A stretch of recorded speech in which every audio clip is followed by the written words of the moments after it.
Evening, everybody. My name's Alex Dickinson, and thanks for coming out tonight to hear me talk about the Vessel Cherries trip from Dana Point up to Glacier Bay, Alaska, and back again. I hope you enjoy the presentation.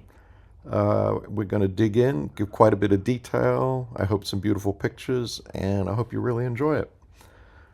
First of all, a little bit about myself. This is me on the left. I grew up in Sydney, Australia.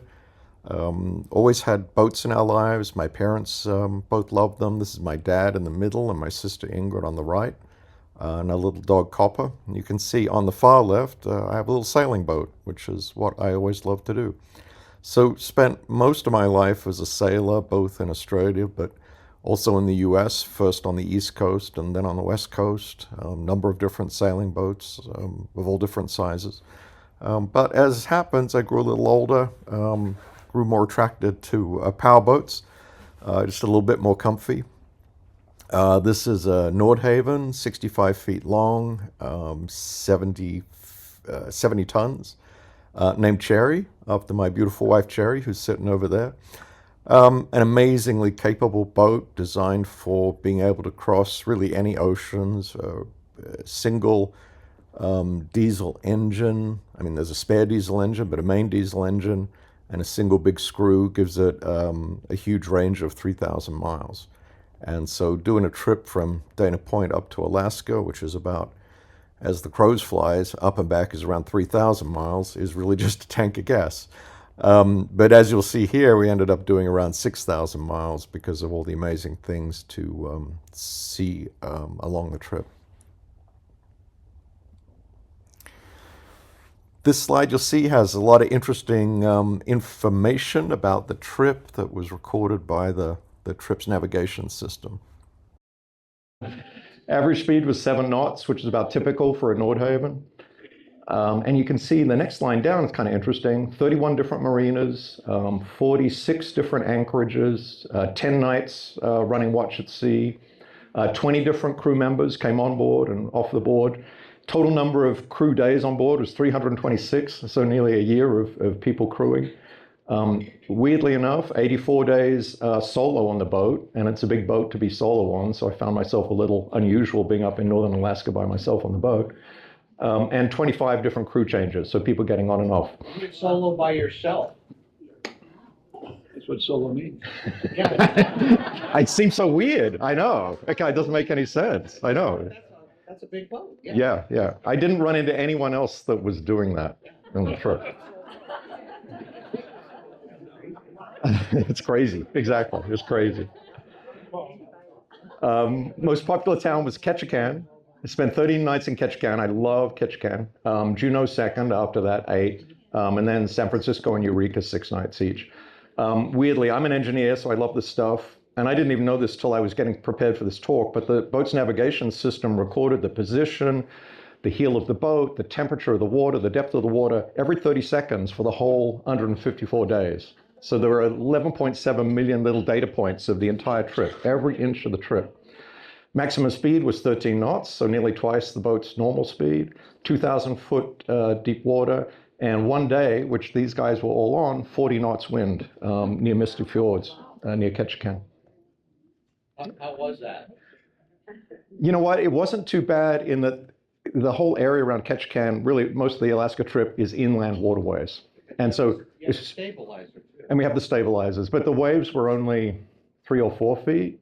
The big challenge, and you'll see some video, was when the waves got to, 8 to 10 feet out at sea in the Pacific. That's a whole different thing. Yeah. So I don't know how else to do this. So I'm just going to do it in little legs of the trip. And so this team in particular was with me right from the start, starting in Dana Point and just going up to San Francisco, which you can see. I don't know if you can see it up there. Yeah. No, you can't see the bottom right. It is about 420 miles. And so that's us heading out of Dana Point Harbor on the 7th of April. And our first night was at beautiful Anacapa, which if you haven't been to, it's the most gorgeous place. Absolutely amazing. And so that's sunset. We sent up a drone, and that's sunset from Anacapa. It looks like it's out of a postcard. And we were just on the lee side because the wind was coming from the west, and you can see how incredibly dead calm it was up there at about dinner time. And this is the famous Tory cooking cottage pie, which was like by far the best like first night meal the boat ever had. Great thing about the boat, as you can see in the background, there's a full kitchen there, and she definitely is someone that knows how to use a full kitchen. We were, not long after that, we were up at Santa Barbara, and you can see Cherry just in the middle of the screen there at Santa Barbara. And there is Outward Bound, James and Steph's boat, who were accompanying us all the way up. And you can just see in the background, pretty classic case of what you see on the California coast as you go up around that point. And what was odd for us is there's a lot of anticipation upon conception and the bad weather and everything. It was, at least as I remember it, it was nothing. It was very calm, sunny. It was pretty nice getting around there. That gives you some idea of the bridge of the Cherry, just the general layout, and I'll show some other things later, but it's pretty roomy. And that's it at night. This trip was our first night travel. We would do some legs along the coast there. You would go maybe 24, 40 hours at a time, really just running on the radar, which is on the lower right. You can see a bright spot in the middle of the center window. That's a very bright floodlight, which is if you're worried that you're going to have crab traps or something like that, you tend to put the lights on and point out in front of the boat.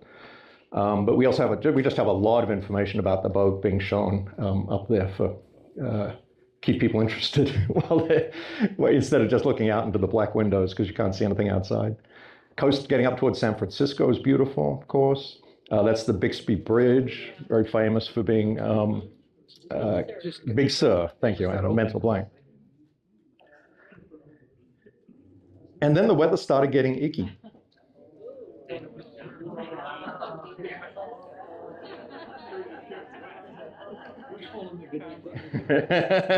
So remember, that's a 70-ton boat. So when it's bouncing around like that, it's pretty heavy weather. The Virtue looks good. And the Virtue is good. Virgie was there the whole trip, never moved an inch. It was rock solid. What month did you start?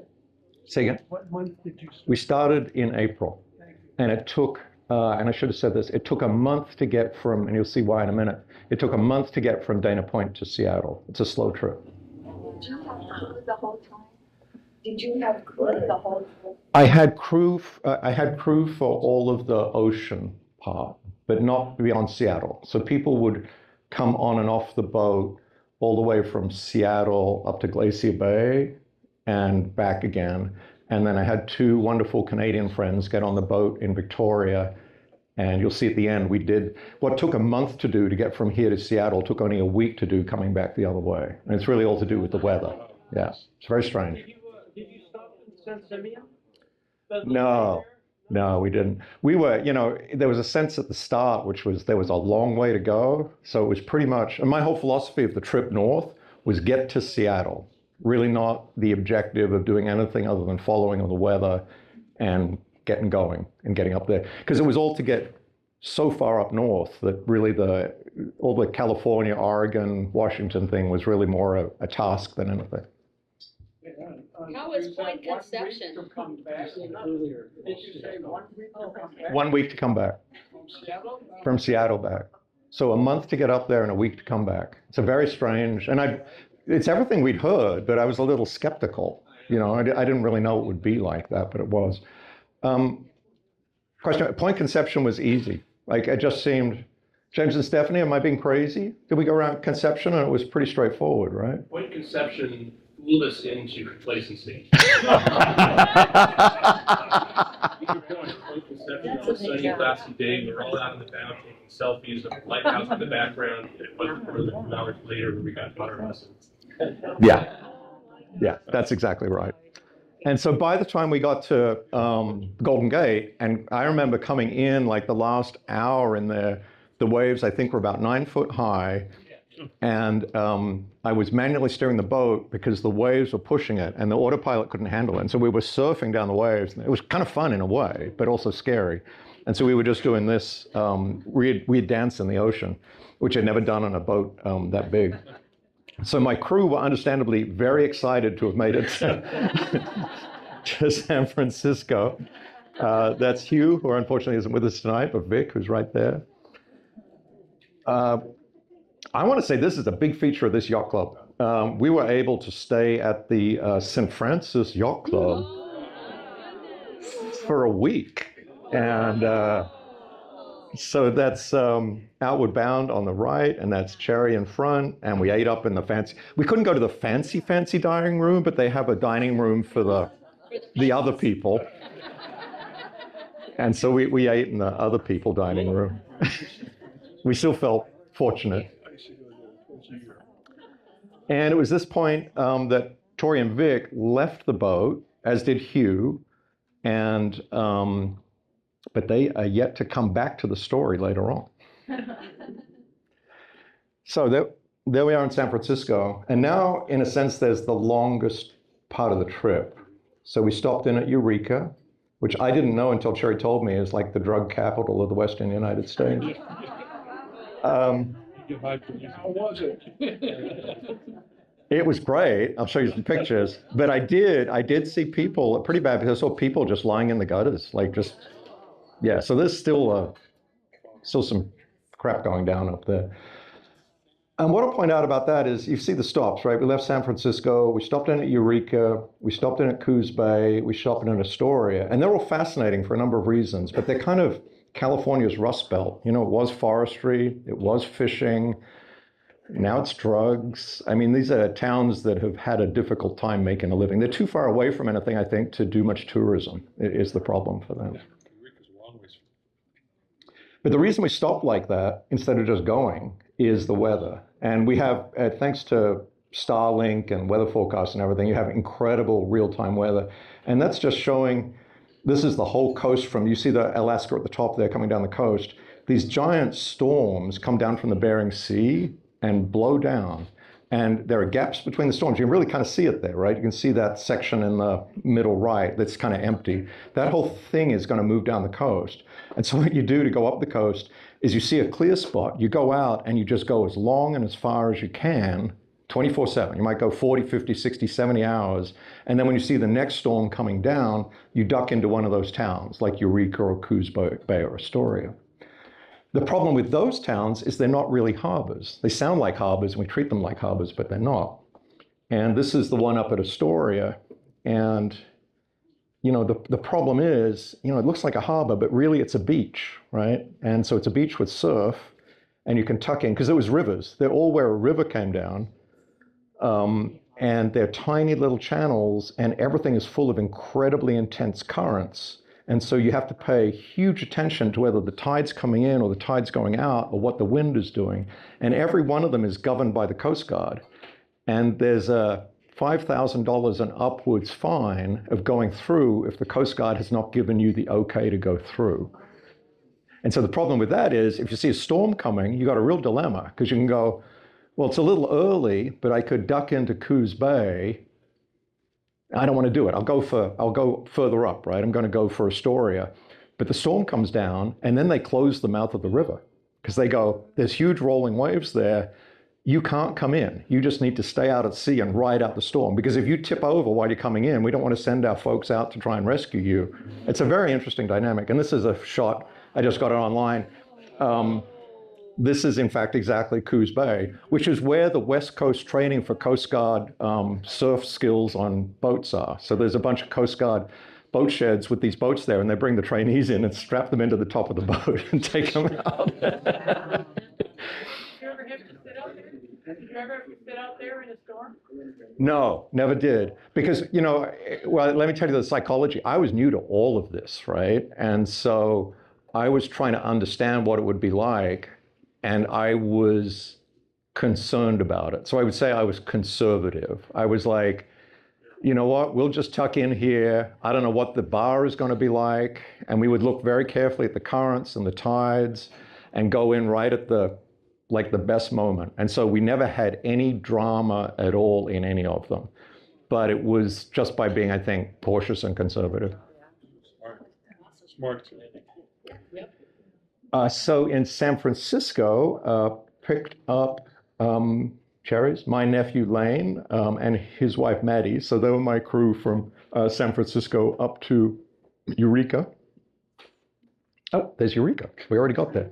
That was easy. Actually, San Francisco to Eureka was really easy. So we ducked in there because we knew a storm was coming by.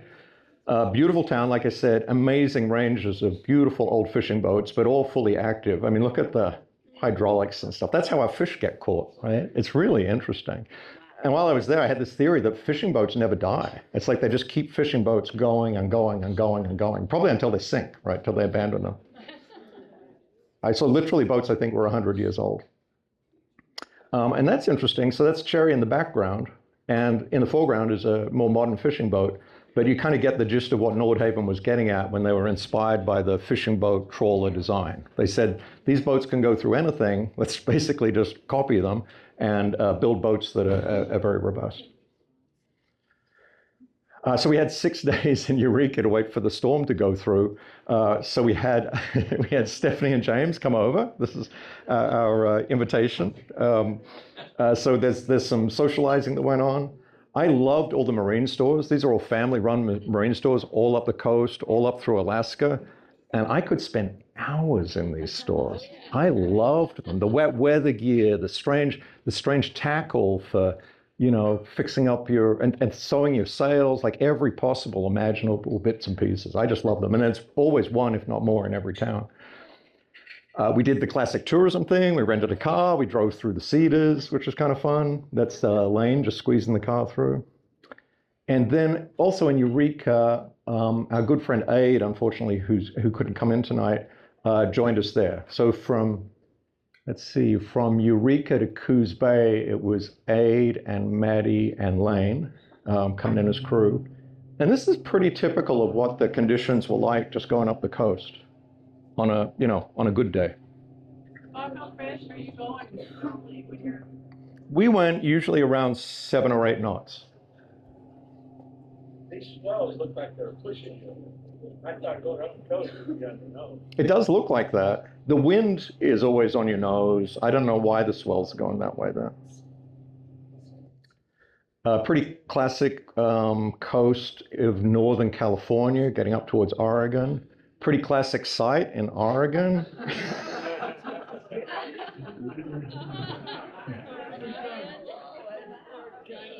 Definitely get a sense of the culture changing as you head out of California into Oregon.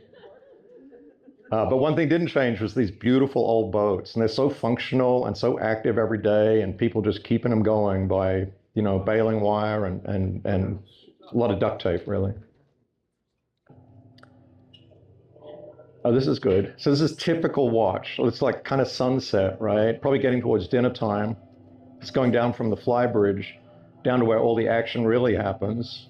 So this is Aid with his classic rock and roll channel on. And like Tori, Aid is a great cook. And so a lot of the time he's in the kitchen getting ready for dinner. And then the boat would be like this for, again, probably 40 hours of just going through watches and a pretty regular cycle. This is Coos Bay, and just to emphasize this issue of the how the bars work, this up here is what would we think of it in an airport? What's it called? A tower.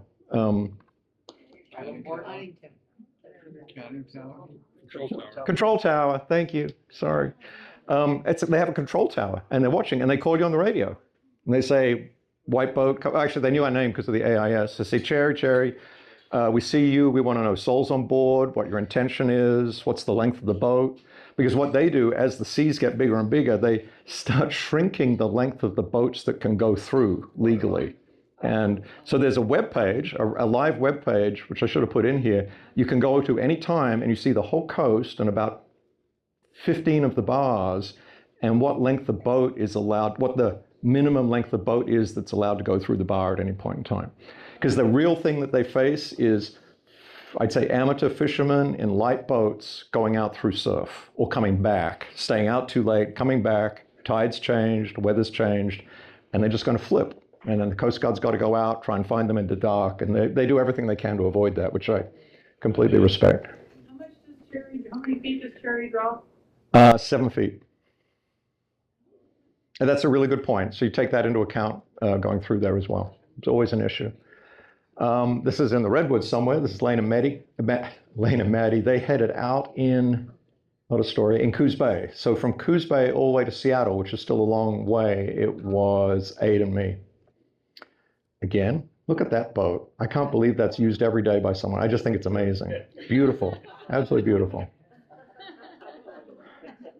And this is to kind of highlight the problem. It's a little geeky, I'm sorry, but again, first of all, we get great weather information. This shows that as the boat moves up the coast, this is the condition we get, right? This is the conditions as the boat moves up the coast on Saturday, Sunday, Monday. So it's the computer predicting where the boat will be and allowing for what the weather will be when the boat is in that position. But this is a really bad situation on the left because the waves are 11 feet high. And for those unfamiliar, 11 feet's a really big wave. I think if you went out here in 4-foot waves, you'd really feel it, right? So it's big. It's 3 times roughly bigger than that. But here's the real problem. The number underneath is what's called the period of the wave. That means the peaks of the waves are 10 seconds apart. And the problem with that is you can imagine a 10-foot wave is nothing if the wave peaks are 100 yards apart. You just go up a wave and you just gently come down 50 yards and you gently go up 50 yards. But 10 seconds means they're really close. And so that means the wave is going like this, right? So, and that's the problem. And you can see here, these are 11-foot waves with 9 seconds period. Out here, it's only a 5-foot wave, but 10 seconds apart. So these waves are no problem. So this was all news to me because I just thought it was wave height, but it turns out it's wave height, but it's the distance between the waves, how frequently the waves are coming through, because that's the steepness of the waves. And down here you can see the wind. So here it's 20 knots. That's the steady wind, not the gusts. But you can see as the waves are calming down, the weather's calming down. And that's typical of going up the coast. So I wouldn't go out. So if I was looking at this, I'd go, guys, we're not going to go out on Saturday midnight. In fact, we're not going to go out on Saturday at all. But it's steadying down. And Aid and I got braver and braver. So in the end, I'd go out. Maybe I should say I did, but Aid had to go because I was the skipper. I'd go out in 8 feet. So if I saw that, I'd get impatient and I'd go, look, we sat through Saturday and we probably sat through Friday. It's 8 feet and coming down. The period's pretty long. What's the worst that could happen? We'll go out, we'll turn around maybe and come back through the bar if it's that bad. At what point do they start braking if they're only 10 seconds apart? They don't tend to break by themselves at sea unless there's a very strong wind pushing the back of them over. Unless the water's very shallow. But out there where we were always at least 12 miles out, if not 50 miles out. And so unless you've got really tall waves and very high winds, the braking thing is not going to matter. But I like that as an intro to this little video here. Uh-oh, because I missed it. Can I?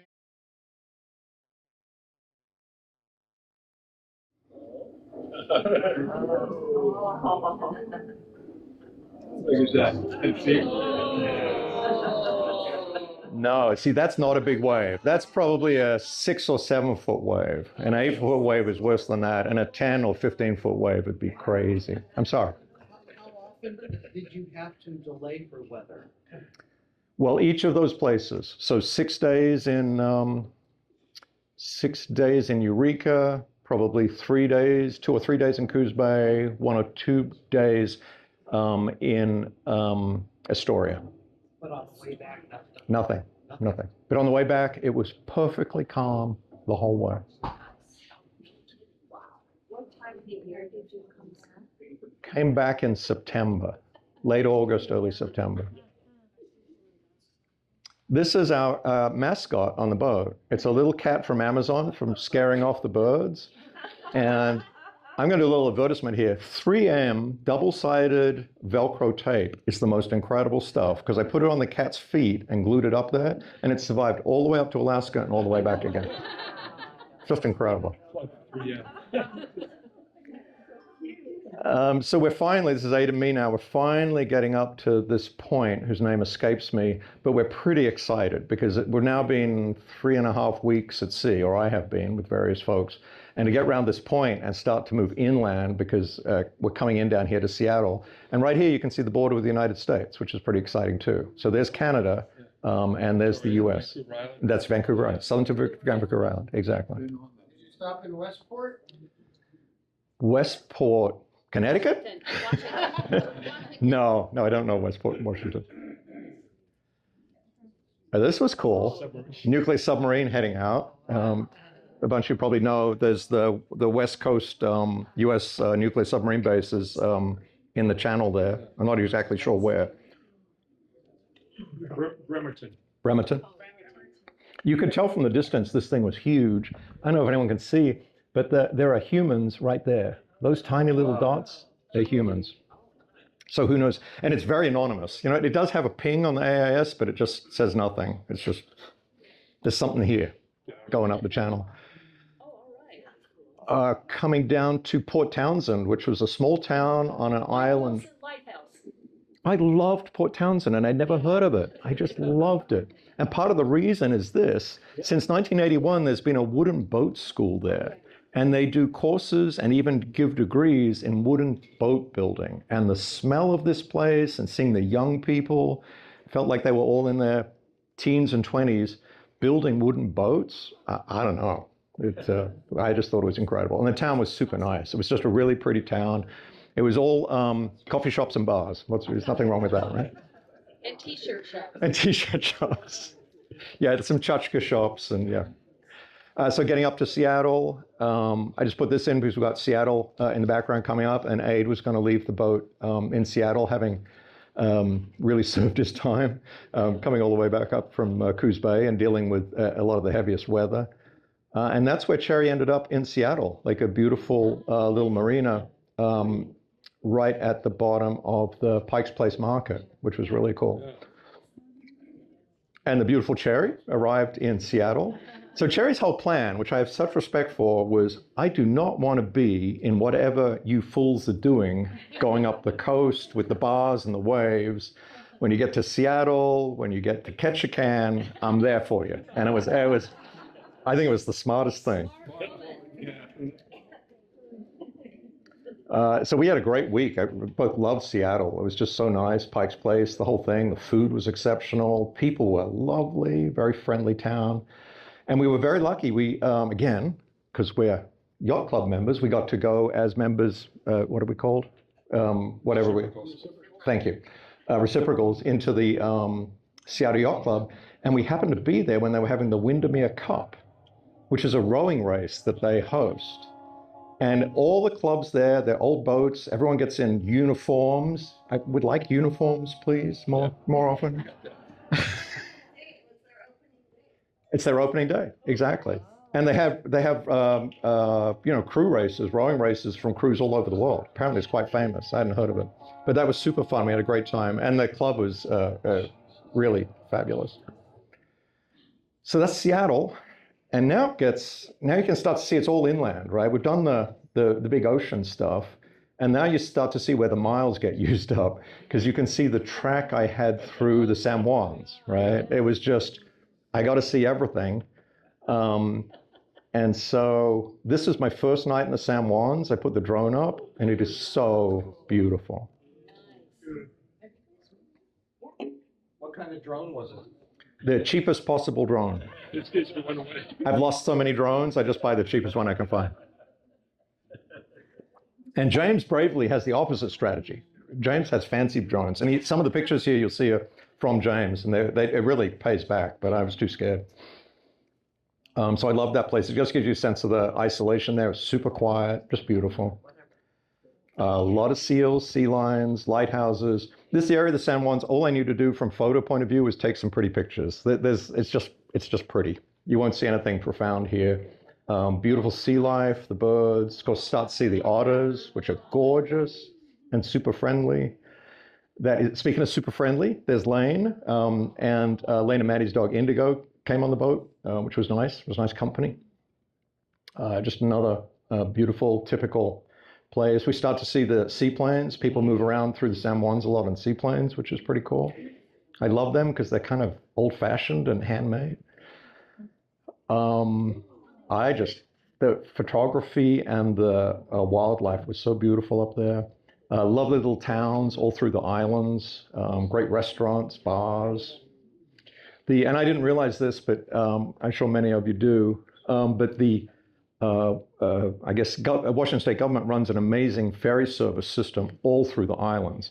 And so a lot of these islands are not as quiet as you would think because people can get in their cars, just hop in and be 15 minutes at one of the islands. So it's great because it means there's a lot of really interesting places and there's commerce happening. This was an eagle and a goose having a fight. I don't know what that was all about. That's the dog and the ferries. Now the ferries are unnerving, right? And this was my first, we'd had some going up the coast because you're really wary of two things, crab traps, because they can wrap around and they did, wrap around the propeller, but also big ships and not hitting a big ship at night. And the ferries just are charging along. Like they go really fast and they're like, if you're in the way, they're on the radio. They're just cussing you out. Those guys are like, get the fuck out of my way. So I learned eventually to just go, rrr, I just pull over to the side and let him go past and hook him behind him. A lot of seals, these leopard seals are everywhere. These guys, fantastic. That one was super friendly, curious. Beautiful islands, lighthouses. I highly recommend it. It's just the most pastoral and beautiful and peaceful place. So then everything changes yet again. So that's the San Juan, small cluster of islands just north of Seattle. Lane and Maddie were on the boat and then left. And now I do a long solo stretch. So this is solo, except in the spirit of Outward Bound was with me the whole way, which was really great. So it was great to have Steph and James nearby. Sometimes we travel together. But you'll see later I had a breakdown, and to know they were only 10 miles away and call them on the phone, it was really made the whole solo thing much more comfortable than it would otherwise be. So this is going from busy land down here to Vancouver, where we entered the US, or where I entered the US. And I have a fraught relationship with Canadian Customs for reasons I won't go into tonight. So there was a very thorough search of the boat in Vancouver, but they're always polite. They're Canadians, right? They were so nice.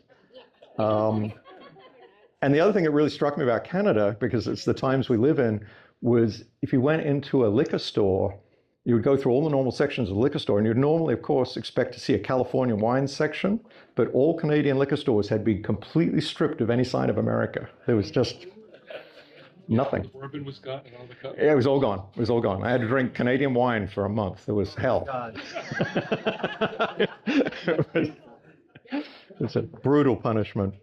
And the other funny thing, of course, is the rules. The Canadians are paranoid that you'll bring liquor into the country or guns. And so the rules, guns I get, the rules around liquor were incredibly strict. I think it's a tax thing for them, because it's not as if the Canadians don't drink.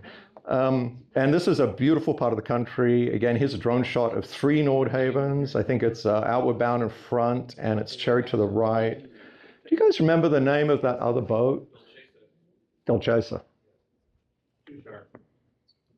That's you two guys there. Yeah, that's us here on the right, and Del Chaser. We're bound there too. Yeah, exactly. And then we start to get into this, again, just unbelievable, even prettier, I would argue, than the San Juans. Beautiful countryside through northern British Columbia. This is a town of Refuge Cove. We're just pulling in. You can see me coming in. I think this is from James's drone, and James is over here in Outward Bound. And the towns are amazing because they're built on hills and there's no roads. And so they build these beautiful little stairways, just wooden stairways winding up between the towns. And that's what it is. It's just kind of docks and kind of docks on the hill, and people build their houses. And there's just always, this time of year anyway, there's smoke coming out the chimneys. It's really beautiful, very cozy. Lovely old boats. This looks like it was posed, but this is just the dock, just sitting there, right? Some people were doing some work 50 years ago, and they just left it, and everything's rusted. They're in place, and I think that's the spirit of this portion of Canada.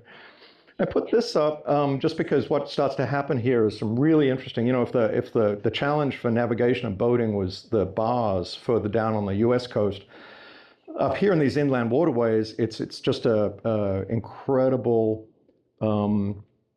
maze of boats and water. And what happens is there's bigger tides. The further north you get, the bigger the tides are. And so there are these tiny little channels, and the water builds up as the tide comes in. And so the tide rushes through these tiny channels. And the tide can be 7, 8, 9, 10, 11 knots as it goes through. And so everyone watches the tide really carefully. And you'll see in these narrow channels, we all bunch up at either end as the tide is about to hit slack. And then, if it's really narrow, you call each other on 16 and say, who's going to go first? And you negotiate a strategy for getting through the channel. And one side will go through first, and then the other side will go through. And it feels like you have about 15 minutes out of the 12 hours of the diurnal tides to just get through. And it's super narrow. You can see the boat down here. You can see it's not the full width. It's that it's often shallow around the edges and there are rocks. And so getting through these is, again, a kind of another form of stress. And it gives you some idea of a typical channel, which might have a pretty high current going through it. I took the tender out and went into one of the floods, right? And the dolphins were having a fabulous time playing in the water. It was really beautiful. Then there's this place. This is called the cabin. And so this is in a set of islands called the Octopus Islands, which are beautiful, middle of nowhere. To get there, we had to do a bunch of stuff. And this is a cabin where the tradition is to leave I don't know what you call it. You make something out of driftwood, out of bits of stuff you have on your boat. It's a shrine. And they're amazing. It is completely full of them. I mean, look at that one made out of boats, forks, and spoons, and bits of wood, some tangle of netting that we found on the shore. That's a good one. There's some pretty high quality stuff there.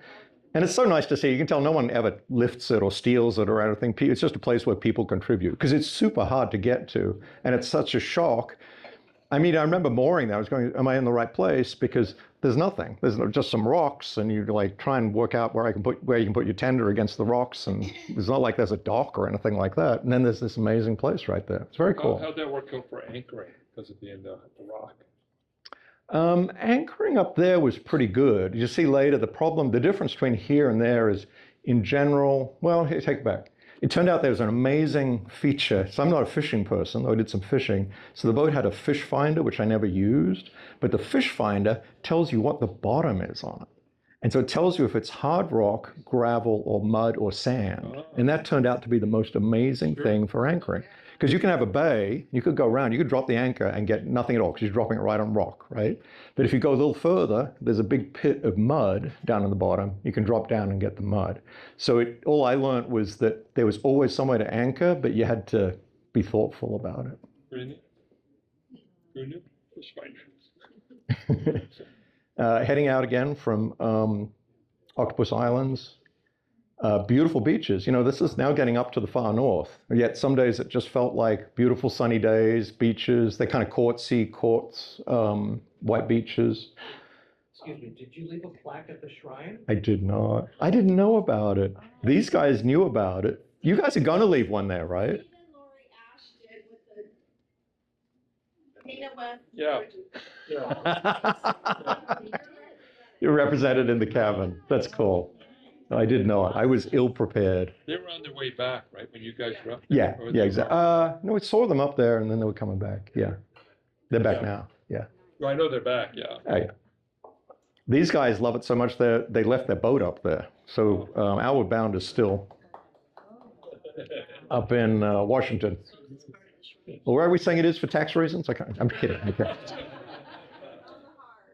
On the hard. Yeah, Port Oregon. What deep is the water in those channels? Is it very deep? It's very deep. Sometimes in fact, typically, they drop off super quick. So it could be anywhere from, like a minimum of hundreds of feet and even 1,000 feet to maybe 2,000 feet. Well, like 1,500 feet, something like that.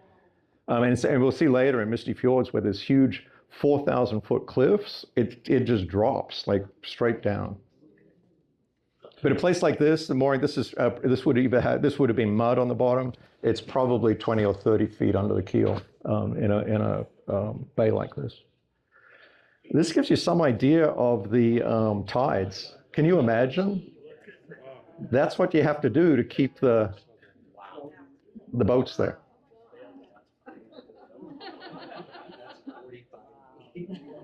The ramps, the ramps to the dock are crazy. They're like this sometimes. You're like, how am I going to get up there? It's kooky. Wow. And that's Port McNeill, I think. So that's Port McNeill. Now we're getting up back to Alaska. Remember, all this has been since Vancouver. This is all through Canada, the 51st state. And now we're doing... Lucky them. Now Port McNeill, and again, a beautiful landscape. Just, this is like typically every day. Weather was fantastic, dead calm, beautiful bays, and waterfalls everywhere. Just ridiculous. Because you can see here, the snow is still here. So we're in May now, probably. April, May? Yeah, May, June. And there's still snow on these mountains. So there's still snow melt running all these beautiful waterfalls. I start to see whales. This was, thank you, James, picture from James's boat. This is in a bay called Fancy Bay for obvious reasons. And I always thought of it like it was designed by a Japanese gentleman or something, you know, just little tiny pieces put together. It was beautiful. More of these guys, always super cute. That, again, typical, what's that bay called? It had a terrible name. Was this the Howling Bay or something like this? But anyway, it was nice that day. Again, beautiful beaches everywhere. And this still happens. So this is a giant raft of logs being pulled by that boat. And I can't fit it in the camera. It's probably twice this width. And so these boats, the logging is still going on up there. You still see a lot of, it's a little disturbing actually, huge whole faces of islands. The wood's been harvested. And they still tow them down to the mill. This is, you start to see more and more as you get up to Alaska. This is the, I don't even know what does anyone know what these are called, these boats? They're like the standard fishing boat up there. Not professional fishing boat, either someone owns it or it's for tourists, right? They're running tours, charter. And they're super fast, like bizarrely fast. They're aluminum, I believe. They're all made up there. I looked at the labels on the hulls. They're made locally, either in Alaska or northern British Columbia, but very popular. Of course. Again, credit to James as drone, and this ended up as Miss November in the Nordhavn calendar this year.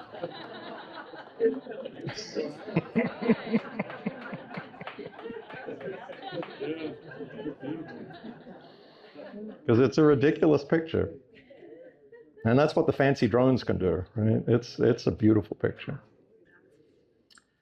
Starting to, we still see Canadian, oh, this is funny, little weird technical stuff. The funny thing is, you know, we're all used to, I think, listening to our Coast Guard down here on 16, and you have a rhythm and you know how they talk and everything. The Canadians are completely different, as you would expect. It's just, it's way more casual than it is down here. It certainly doesn't mean they don't do as good, maybe a better job, but it's always comforting knowing that they were cruising in the vicinity, because you're getting more and more isolated. So it's just nice knowing that, of course, that they're out there and wandering around. Typical, I mean, this is the scene all the time. It's kind of ridiculous. And I probably had 50 of these pictures of these, but I spared you all. But this is one of the best. These things are just gorgeous. You can hear it, yeah. This really became typical once we got to that region. Exactly. You almost didn't notice them. We'd see them on the edge. Go, well, I go over there, look at it. Nah, it's just another beautiful waterfall. You start to see up there, and I love this because I love these kind of ruins, but a lot of history. And it gets into the rhythm of history with these places, that if I have the sequence right, people initially went there to a lot of these places for gold, and then the gold started to run out. And so then they went fishing, and they hugely overfished because it was so amazing. Like fish, until there were no fish left. And then they just started doing trees, and they did logging. And now it's tourism. And as you get further north, you see more and more of the big cruise liners and stuff, but it's been through these cycles. And so all along the shores, you'll see these, they're usually abandoned canneries, because in the fishing boom, which was, I think, late 1800s, early 1900s, after gold and before forestry, they would build canneries because there was no freezing of fish. So you had to can the fish right there. So they would catch the fish in the fishing boats. They had to have a nearby cannery, couldn't be too far away. the cannery people had a monopoly because it would have been hard to build the canneries, right? You're in the middle of nowhere. You've got to have ovens, you've got to have tins, you've got to do the whole thing. You've got to find labor from somewhere. And these are literally in the middle of nowhere. You're just going along and you see one of these things miles and miles away from a town or anything else. So this is just to give you an idea. I'm going to dramatize this a bit, but feels like the middle of nowhere. I'm solo on the boat. I love it, but it's real quiet. James and Stephanie are, I don't know, 10, 20, 30 miles away, and I'm just wandering along. And, this section I call Why It's a Boat, right? Which is, some friends up there said that. Anytime something went wrong on a boat, you go, what went wrong? They go, it's a boat. It's just a boat. It's always the answer. It's a boat. There's details. You can give an argument of why, but it doesn't really matter. You just go, it's a boat. Still going to the wall. Right. And so what happened was the bilge pump went off, which happens pretty regularly. I mean, not regularly, but every couple of days, right? And being an engineer, everything's got little computers watching it and everything. So it's like the bilge pump went off, and I'm like, fine, bilge pump went off. So it's off for 5 minutes, then the bilge pump comes on again. And any of you have run into this, you just know there's no reason a bilge pump would come on twice unless the boat was leaking water from somewhere, right? It's really the only reason the bilge would keep.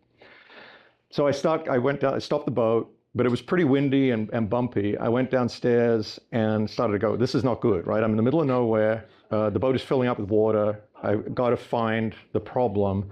And I'm moving through the boat as quickly as I can. I can't find it. And eventually I lift up a hatch and I see this, right? Which is weird. This is a solid piece of ironwork. It's called a heat exchanger.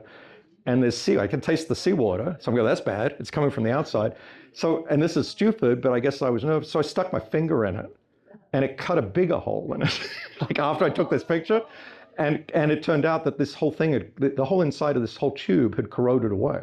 So there was just a thin layer of metal holding it all together.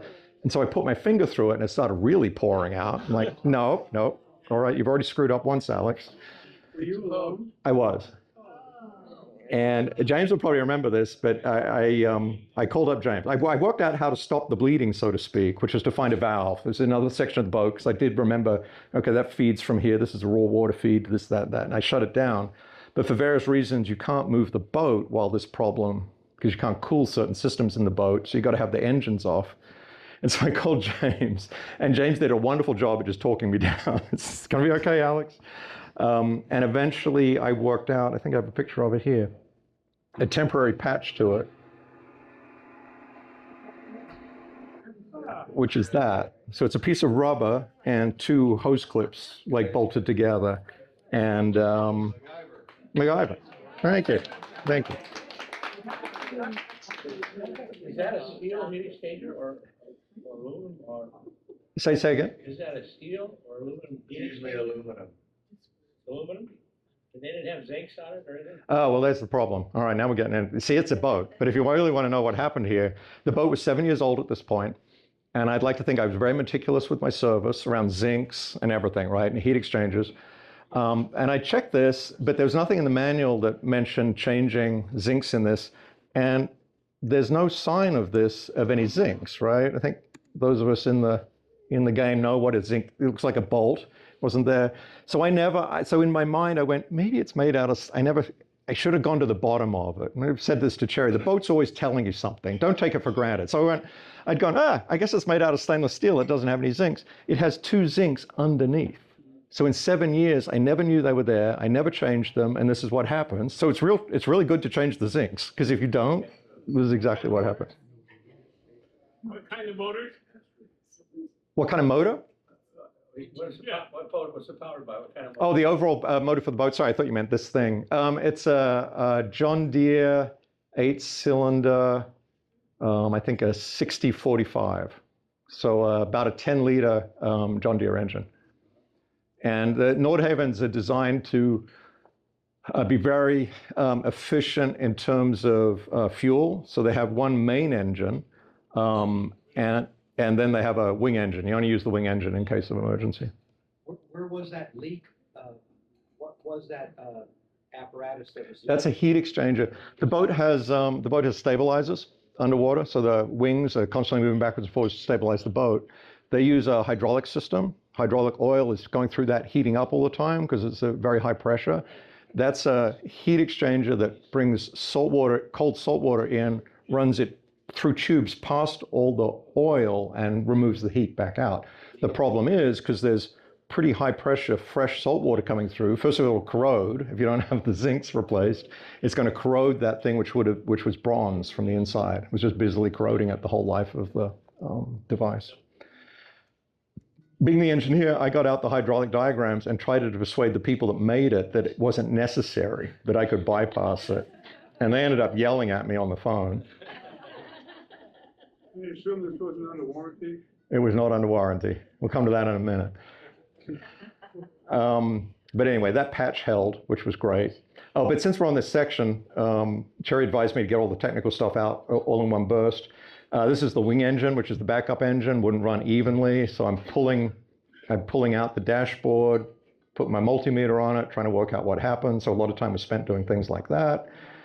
At one point, I started getting, the John Deere was throwing up errors on its computer. So I ended up chasing some bugs, electrical bugs inside that. So I ended up having to take off the valve cover, pulling it apart. That spent a lot of time on that in Bellingham. I love Bellingham. This is next to the turbocharger, so some exhaust was leaking out of the turbocharger. So I was trying to work out having to pull all that apart, pull all the lagging off, get that apart. Found a gasket down inside there, like a 50-cent part. But that didn't stop the boat running. It just I didn't like the look of it because I was trying to learn, if the boat's telling you something, listen and do something about it. Don't hope it gets better. Of course, the toilet system stopped working at one point. These are the sensors for measuring the depth of the sewage in the tanks. You always got to do that a little bit. This, after the leak, was the worst one. This was nearly at Ketchikan. It was getting muddy, and because I'm a little grubby, I pulled the anchor up, and I was solo, that would be my excuse. And I saw a bunch of mud on the chain, and I was like, I'll clean it off later. So I pulled it up, came up. And so the next place, I'm dropping the anchor, and it gets down 100 feet, and it's about 200 feet deep. It gets down 100 feet, and it just stops. It won't go down any further. And not only does it stop, but it stops for good. And so this is the windlass that lifts up and down. There's a motor underneath, and there's a shaft. In this shaft, there's a tiny little pin. It's called a sacrificial pin for obviously reasons. And the idea of the sacrificial pin is if everything stopped, it won't burn out the motor. It'll just kill the pin, and it broke. And so the anchor was halfway down, which means you can't leave, but you can't stay. And the wind kept blowing the boat towards the rocks. And so I would let the boat blow for a while, and I would get down. So the reason I'm so muddy here, this is me, I'm down in here trying to pull the motor off this thing to get to the tiny little pin. And I would stay down there for 5 minutes, and then I would come up going, getting too close to the rocks. I'd go start the engine. I'd move the boat back another couple of 100 yards, and then I'd let it blow down. Anyway, it was torturous. That was extremely stressful. Yeah. So what happened? So eventually I pulled off the motor, I put the sacrificial pin in, and I had one. I had one of these tiny little pins, and I'm hitting it with the hammer going, don't break, don't break. And I get it in, I reassemble it, move the boat, reassemble it some more, move the boat, reassemble it some more, finally got it in and got the anchor up and went up to Ketchikan, which was only, I don't know, 4 or 5 hours away. So it was 200 foot depth. How much chain and 100 feet went down. You imagine, here's the problem. I wanted good pictures of the shore. how much road did you have on the boat? 400 feet of chain, yeah. But I wanted to be near the shore, which was dumb, right? Because I wanted to take pictures. So I brought it in. I'm like, it's 200 feet. I've got enough. I'll drop it. But it gets 100 feet down, and then it stops. It's so weird. It's like a puzzle. Like, what am I do? Cannibals and missionaries or something. Well, should I leave and hope that the anchor 100 feet down under the boat doesn't hook onto something on the way out? Or should I? And I couldn't let it down any further. It wouldn't go down because it wouldn't go down and it wouldn't go up. It's a weird situation. I drank a lot later. Can you release the clutch on the winch and let it go down manually? You can, but then I figured then I would never get it up again. The further it gets down, the less likely, because there is a manual option, right? So I didn't want to let any more out. That's a really good observation. I didn't want to let any out because the manual option takes hours to get it even a small distance. And so I thought, yes, in theory, I could drop it all the way, but I didn't know if it would drag. So I didn't know if that would actually stop it because it was very rocky. But it's a great point. But I definitely considered that. But I went, That's got its own risks. And then I'm going to have 400, or let's say 300 feet of chain out instead of 100 feet of chain out. Amazing how this happens when you're alone. Yeah, I make all stories up. What about one of those Milwaukee side drills, like, where you can hook it into where that handle would be if you had? I think that's a good point. I thought about that later. I thought maybe when I had the motor off, I could have MacGyvered something to put the drill in, because the gearbox was working, right? It was just the shear pin was I'm off. just thinking about trying to get the chain out. Yeah. Oh, I know, this is a really good one. The next picture is really funny. So what I learned from this is the mud is a really big problem on the boat. And again, because I was solo a lot of the time, I had to do, how am I going to clean the chain when the anchor's coming up?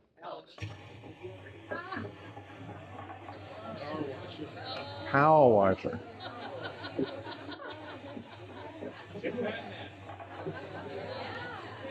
Zip ties. Funny, the zip ties and tape. Oh, you see the duct tape there on the right. The funny story about this is I posted on Instagram all the way up, and just so friends could see the pictures. And I think an average Instagram post would get maybe a couple of hundred people seeing it. This got 1 million views. So I'm like, how does Instagram work? Like this, of all the trip, of all the pictures, this is by a factor of 1,000 the most interesting thing that I did. I don't know what it means. Getting close to Prince Rupert, which is the closest northern point coming up, which is nice. I like Prince Rupert. It's kind of homey, kind of rough. You can see there the pub and the workboat in front of it. Then Prince Rupert, it's a kind of a hop, skip, and a jump across to the US. So the US border is right here. It's another sea border. And sea borders are super interesting when you're on a private boat. You probably experienced this in Mexico, but every country it's different. The great thing about the US now is it's just an app. You just say, I'm on the app, and here I am, and I'm crossing the border. And they go, welcome to America. It's very convenient. Coming out of Prince Rupert, they sometimes call it Rainy Rupert because the weather's pretty crappy most of the time. Fabulous sashimi, if you like sashimi, Prince Rupert, highly recommend. Starting to see Disney boats as you get up towards Ketchikan. That's the Disney Princess.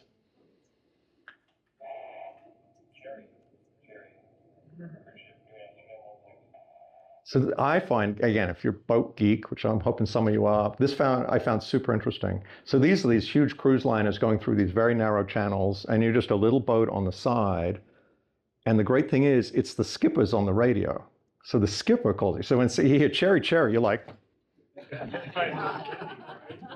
and this guy, just listen to the dialogue. You can't hear my end of it because I'm probably stuttering, thank God, because the recording won't pick that up. But hear how nice he is. So what he's doing is he sees a boat, because I was actually further out. It's not synced with the sound. So he sees me coming down. And they see everything on the AIS. And they want to make sure that they're not going to run you. It's bad for everybody if they run you down, right? And so I liked it because you get the skipper's attention and you're a little boat. And he's so nice. Put the mic toward it.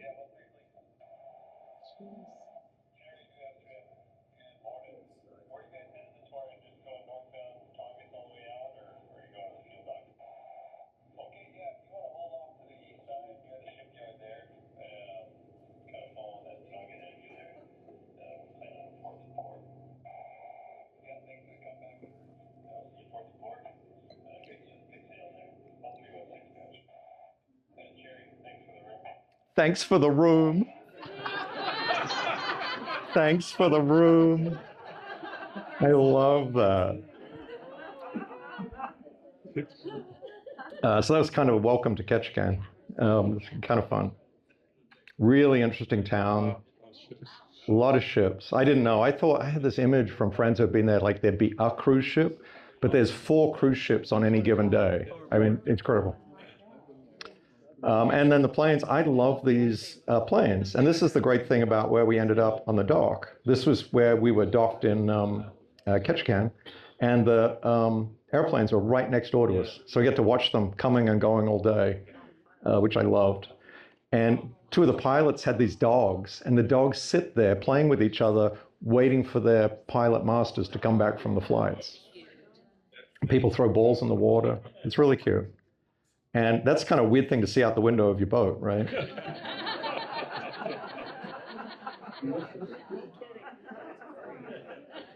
Pretty You cool. hear it when it starts up. Oh yeah, the noise.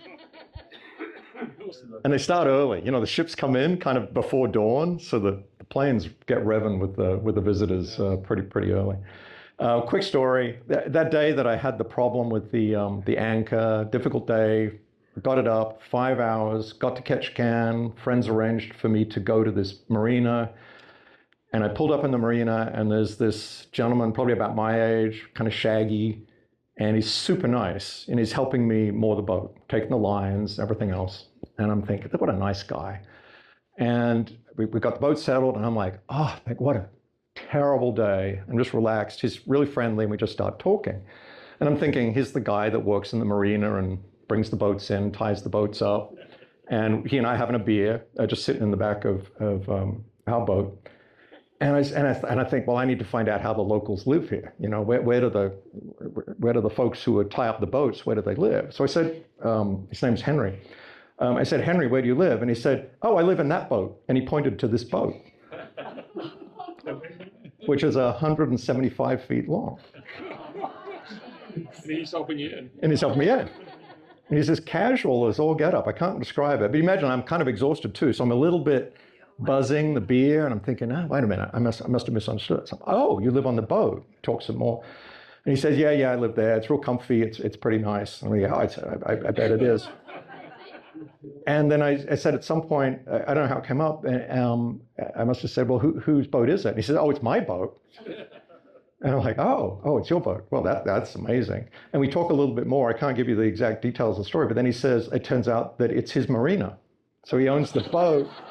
And he owns the marina. And this is a serious story. I'm not making up the next bit. We talked some more. And he said, and that's, by the way, is a pretty famous super yacht brand called Christensen. And he said, oh, yeah, and I own the shipyard as well. It was Christensen Yachts. And so the whole thing was so surreal. It was my first night in Alaska. And I'm kind of weirded out because I had that bad day with the anchor. And I go, this place is super interesting. I kind of fell in love with Ketchikan right there because I thought the most interesting people have been swept up into Alaska. And his thing, he's very, let's call it very independent. He was running Christensen Yachts down in Seattle, Washington. COVID happened and the COVID rules, and he disapproved of them. So he said, I got in my yacht and I went up to Alaska. He parked for 18 months out in the middle of the channel outside Ketchikan until someone would sell him a marina, and he bought the marina. And then he moved the shipyard, he said, in 70 tractor trailers from Washington down to Tennessee. And he drove a Cybertruck, so you know everything about it. Is he soloing himself? No, he was not. That boat had not gone anywhere for a couple of years. We looked at underneath. It was definitely at rest. But anyway, I just love that. This is my friend Tim, Tina, his wife. Is she still here? There she is, up here. Tim came up, and it was great to see Tim, but Tim bought gifts.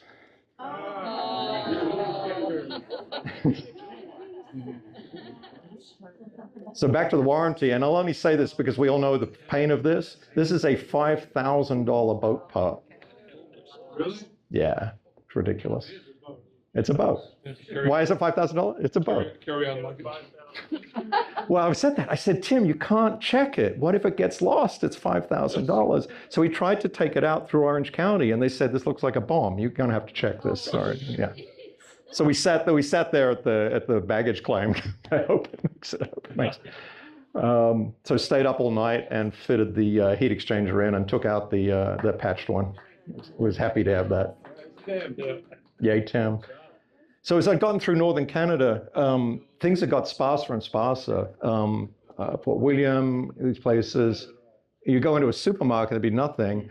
And then, so I was thinking the further north I went, the less there'd be in the stores. And then I went to the Safeway in Ketchikan, and it's this. And I thought, America, what the hell?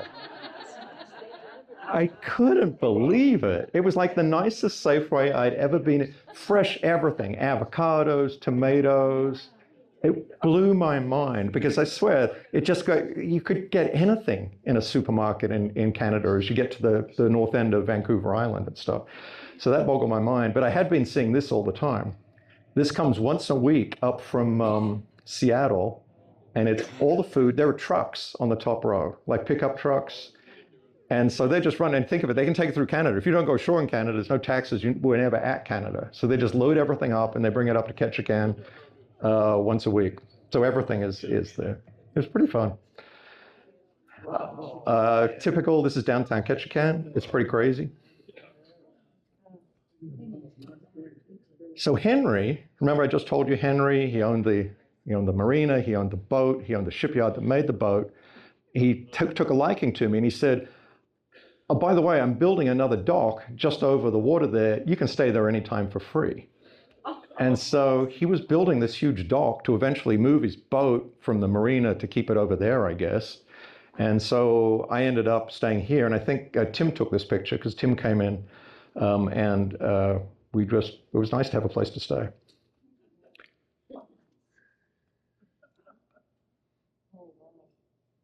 Starting to do loops here. This just takes a moment. This is called the Misty Fjords, which are to the northeast of Ketchikan.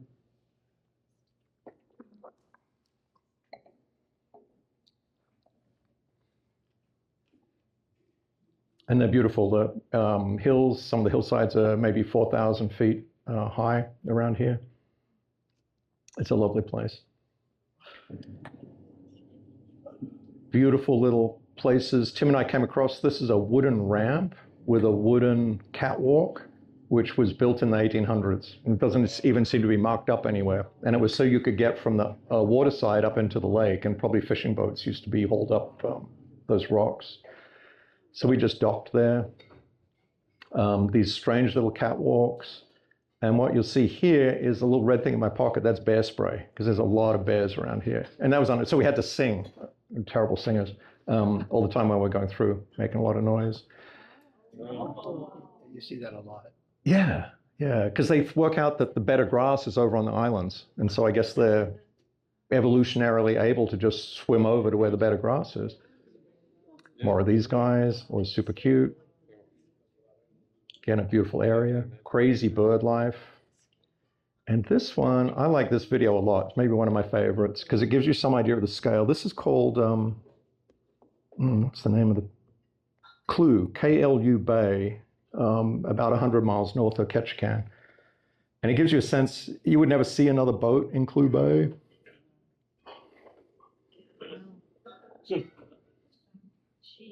Wow.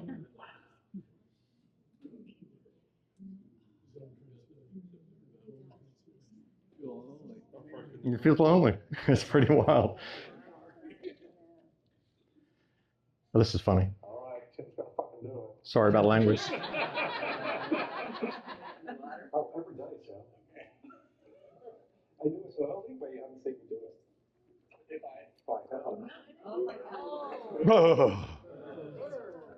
That was right there in that same place, Clue Bay. Very brave fella. We did a lot of hiking. And again, the bears are scary. So we took that picture of a bear. We were in the water, luckily, at that point. We went with the bear. More and more snow. Around here, just these beautiful cliffs with the waterfalls. That's probably 2,000 feet high, I think. These fjords have their own weather systems. You see their own weather. Sometimes it rains, and you can see the rain coming out of the clouds. Beautiful views out of the windows. And we started to see orcas, and we were very lucky. I didn't see this anywhere in the rest of the trip. Cherry and Heidi and JP and I saw some orcas a couple of weeks after this, which was fabulous. But this was a very strange, and they were playing, right? They were just having a good time. And there seemed to be some young ones and some older ones. I don't know if it was mums and babies or mums and dads and babies. Completely relaxed, right next to the boat, very chill. Are you moving at this time? No, we were. They were, you can see there, the shore was there. They were there, we were there. So we were maybe 100 yards further off, and we just went about 2 knots, like idle speed north, because they were heading in that direction. So we just stayed off to their right, which I fear broke all sorts of rules, but I think they didn't seem bothered by us, let me put it that way. And this to me looks like something out of Lord of the Rings, right? Again, this is the fjords up there. Did you have a drone? Yeah, These yeah, pictures? yeah. I had a drone. Did you work the drone on this? Yes, yes. Did it survive? No.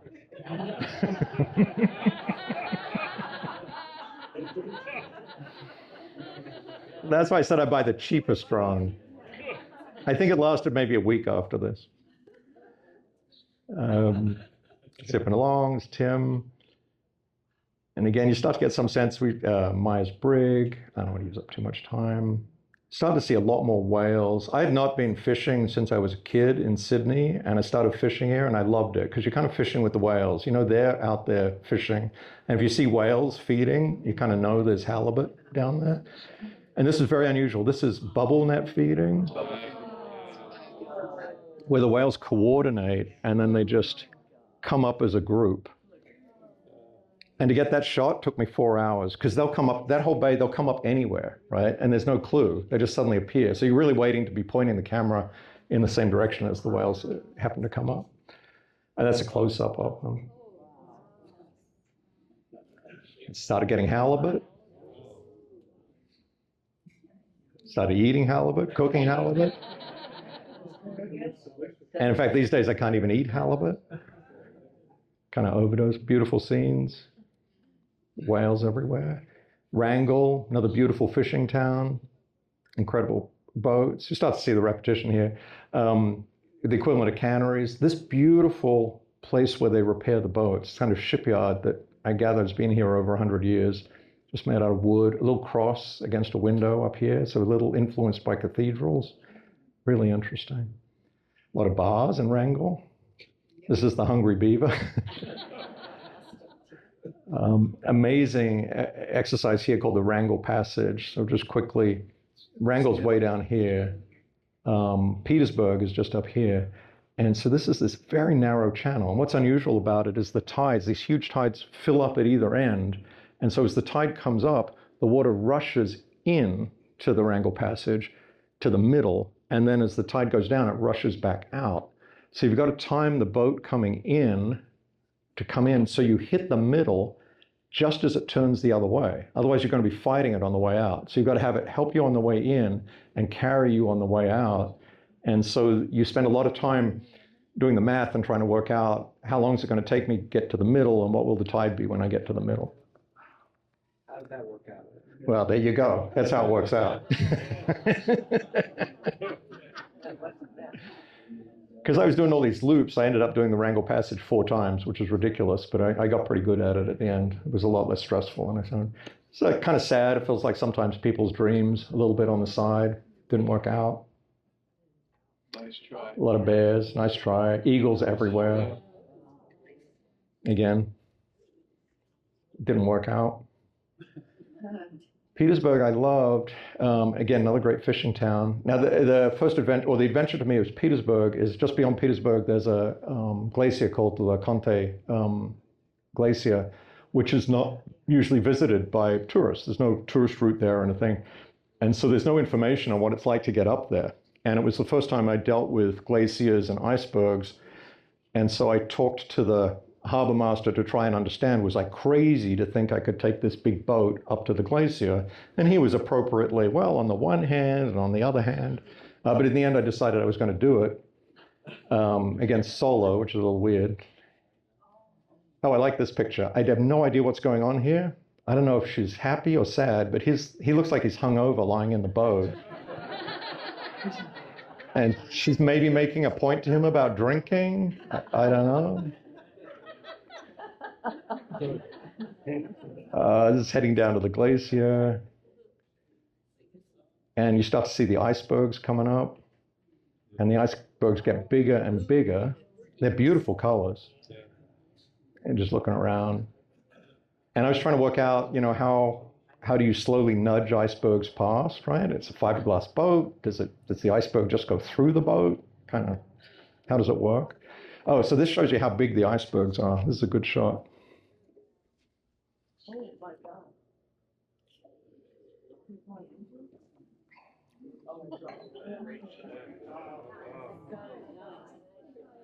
Yeah.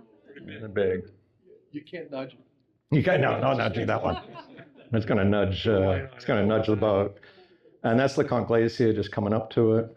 Just beautiful. And it's hard to get scale there, but when you zoom in, you start to get a sense of the scale of it, right? These things are huge. It's just hard to tell from a distance how big they are. And that's what they look like up close. Oops, repeat there.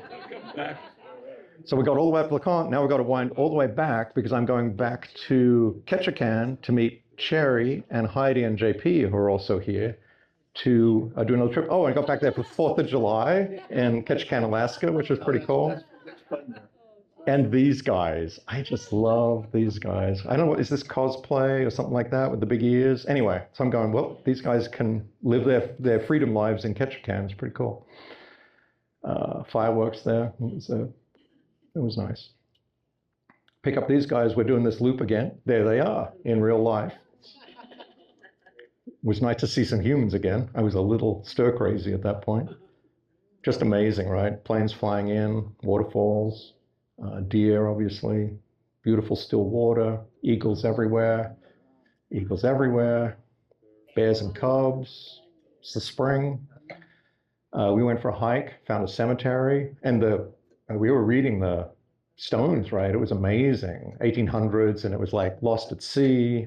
I don't know how they got the body back, but anyway, it was these two dancing. And JP went for a swim. Unfortunately, we don't have, I don't know why, I don't have any video of that, but he, like Tim, was tempted by the cold waters. I love this. This is JP teaching Heidi how to drive the tender.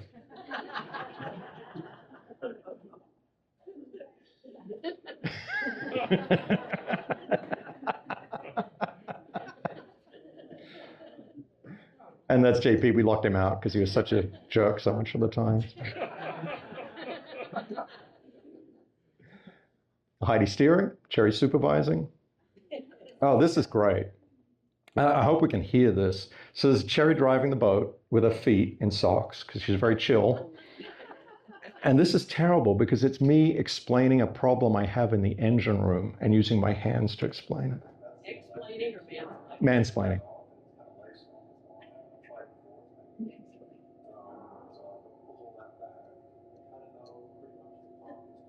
Why did I think you would be interested in this? Look at Heidi. Like, what the hell?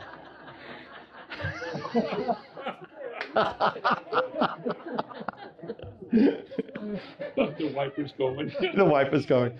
I'm surprised it is shaking with you laughing, JP. Because he filmed this. He's thinking, what is Alex doing? But anyway, she still loves me, so I appreciate that. And then dropping these guys off. It's cold in Ketchikan now. It's getting cold already. This is the drive to the airport, which is kind of fun. You get in the boat and you drop off at a dock at the airport, and visitors get on and off. Heading north, solo again, leaving Ketchikan. Boat's clean because we've had other people on the boat. Oh, this is cool if you're a fishing person. I'm like, what do I do now? Because I'm not a fishing person. These, the locks, the brakes on the rods are both maximum on. So whatever is pulling them out is something that I just can't stop. And in both cases, the line of 100-pound test line just broke. So I never even got to see what was coming in. Later, someone told me it was sharks. So I was kind of relieved that, because I was thinking, oh, I've got to get the world's biggest halibut. But he said, no. If you break a 100-pound line, that's a shark, Alex. Coming back up through Wrangell again. I did a lot of repeats up through the Wrangell Passage, back to Petersburg, heading north of Petersburg. This is the Dawes Glacier, which is spectacular, but it's hard to get to. So I just flew the drone up to it. But it's worth a quick look.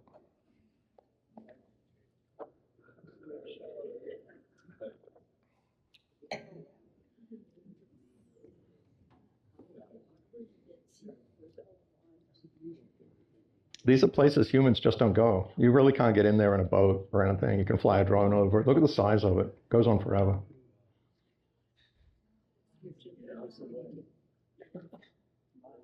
Crazy place. One of the passengers. Oh. beautiful old boats. Some people restore boats and run these, I guess, kind of exquisite small group trips through there, which look really fun. Stuff, sculptures. That took me hours. That it was like a robin. A few sailboat pictures. I love this shot. Look at the size of the sailboat compared to the glacier. And I would never do that because I'm like, I wouldn't. I can't think that I do it now because I was afraid that at any time the glacier would carve. But I saw enough going that you'll see later. Glaciers carve when they're really vertical. This is kind of stepped way back, so it doesn't look like it had suddenly did. But at the time, I was like, what is he thinking? Undoubtedly, he knew what he was doing. This I love. It's hard to describe in pictures, but it's called Ford's Terror, which is a great sign. And down here is a huge fjord, and this is a narrow channel. And just see here, there's a tiny little channel. And so what happens in Ford's Terror is this huge mass of water tries to squeeze through this little channel down to here, and it's super hard to get through here. And the back of this is like a wilderness that no one can get to unless they choose to brave Ford's Terror, which is a good test, I think, of seamanship. We did it 3 times. I did it once in a tender. I didn't even take the big boat through. We took a 50-foot sailboat through there. Congratulations. There it is. And the currents go through here so fast. And again, boats wait either side till the tide is just right and then go through, correct? Yeah. Beautiful place. And I just loved it. I went through again and went through the tender and I tried to get just a sense of it.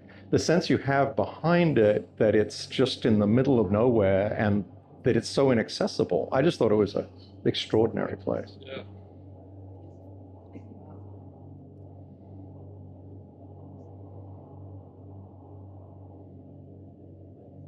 Fantastic. Very strange story. This was a couple of weeks later. It was in the press. You may have noticed it. There was a huge rock fall right there. It's actually in one of the arms where these glaciers are. And they projected that it made a wave of 1,400 feet. And a couple of boats were swamped. No one was right there because, again, it's very isolated. And so they did it from satellite photography. That's how they estimated the 400 feet because they saw damage up the coast of 400 feet. So it went up when it hit, but the tsunami was estimated at 100 feet. So it's a crazy place. Did you go to Sawyer Jacob? Yes. Yeah, that was really cool.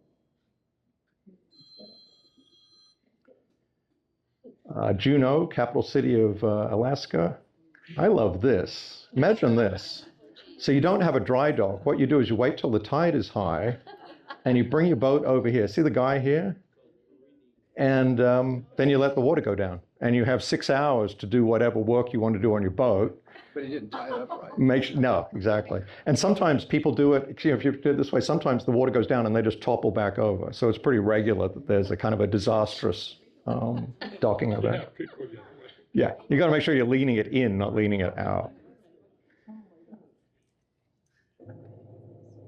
Fishing boats everywhere up there. Stonefish, which are unusual. I ate it, but I didn't like eating it. A beautiful town called Haines. I just thought it was one of the most beautiful places that I've ever seen. It was just a gorgeous town and the fishing town. It used to be a military town, so they had, the officers' quarters still there. Getting up to Glacier Bay. Seals everywhere. And this is where the family came on board, and I kind of re-synchronized with James and Stephanie at Juneau. I like that boat because it's called Butt Ugly, and it was Butt Ugly. That's me and Cherry and Ingrid, my daughter, and Jack, my son. Flew in from all over the place, which was great. Ingrid came in from DC, and Jack came in from Pearl Harbor, where he's in the Air Force. Incredible boats. Like, this thing is just a bunch of clunking bits of stuff stuck together. Family, a little family, young family were living on this boat. And look at this. That's where the baby chair is. And it's rigged. I guess they pull the pulley up and send Freddie up the mast. I don't know. This is Outward Bound, just to give you some idea of the scale, some of the mountains and stuff. Pretty typical scene, glacier in the front, Ingrid and me, just navigating through it, trying not to hit any icebergs. Beautiful water because of the, I guess, limestone in the water. Glacier water. Watch this guy.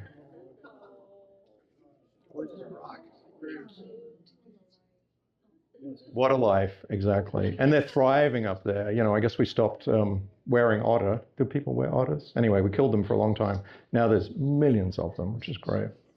Alex, can you tell us how we planned this week with the permit? There's a new process? Yeah, so good point. So there was, actually, that lets me tell very quickly the whole story of this, which is Cherry and I had had the boat for a number of years. We loved having it here. We'd always talked about, should we go down to Mexico? Should we go to Alaska? And one night we were fortunate enough to be sitting next to James and Stephanie, and they said, we're going to Alaska next summer. And I was like, oh, tell me more. And so we kind of glommed onto them, and they knew the ropes because they'd been up there before. And Glacier Bay is such a popular place. There's been a system for a long time, but there's a new system where you basically apply to get a lottery. So there's a lottery once a year to, because they want to keep, was it 25 boats, I think, in the... On any given day, no more than 25 boats. Yeah. Area is hundreds of square miles. Yeah, which is a wonderful idea. And it can't be too bad because we both won exactly the same week that we were hoping to get. So that's why we synchronized up there right as we were coming into Glacier Bay, which I think is great timing, Steph. A quick side, these guys kept working because they're young people while we're up there. Starlink's amazing. And so you can be up there in the middle of nowhere. You have 100 megabits, 200 megabits a second internet service. We can watch movies at night on Netflix. Our cell phones, Jerry and I talked at least twice a day. Cell phones just worked anywhere you were at all. And I think that has changed everything about going on these trips. Because, you know, you read the guidebooks and stuff, and it's like, well, you go a week up here, if you climbed up this hill, you might get a little cell signal, and you might be able to make a phone call, right? That's what had to happen just a couple of years ago. Bartlett Cove, the entrance there, Outward Bound, heading in. I like this picture because we've got a little otter here and a huge glacier up behind. Getting a little closer to the main glacier, Cherry taking some photos, getting in. Oh, what's that? Just giving you a cross-section of what it's like. A goodly number of icebergs there. And that is us in front of, can anyone remember the name of that glacier? Marjorie Glacier. Thanks, James. And that's the 5 of us back there. And this is Steve's boyfriend, maybe fiance. They bought the ring. They bought the ring. And Sherry and my son Jack. And I put this picture here for a reason. So listen very carefully on that. It's just a very short video, but it's pretty funny. It's Jack narrating a carving of the glacier.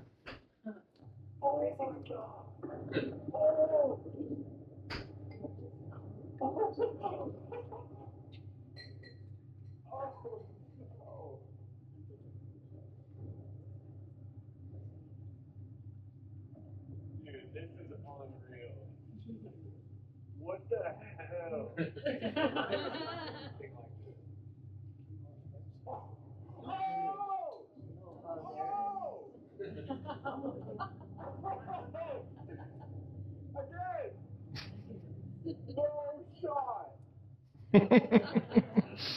He loved it. Beautiful glaciers. That looks like a gym photo. Just another glacier coming in the back there. I think we were going down to visit that one. So here you can see a quick glacier shore excursion.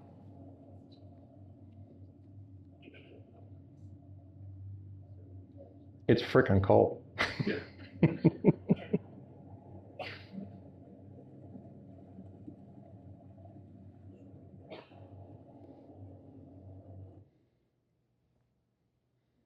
Family shot with the glacier in the background. We should use that for a Christmas card.